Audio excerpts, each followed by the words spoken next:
पन्नू आकिल में होलनाक ट्रैफिक हादसा। सांगी कौमी शाहराह पर तेज रफ्तार मजदा उलट गई। हादसे के नतीजे में 7 बच्चों और 2 खवातीन समेत 11 अफराद जहांबहक हो गए, जबकि 7 अफराद शदीद जख्मी हुए, जिन्हें पन्नू आकिल CMH मुंतकिल किया गया।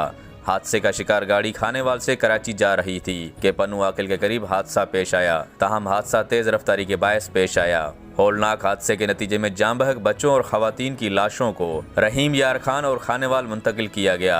जांबहक होने वालों में 2 कम्युनिटी के खवातीन और बच्चे शामिल थे, जिसमें 2 खवातीन का ताल्लुक ईसाई कम्युनिटी से है, जबकि 7 बच्चों समेत 9 अफराद का ताल्लुक सियाल बरादरी से था।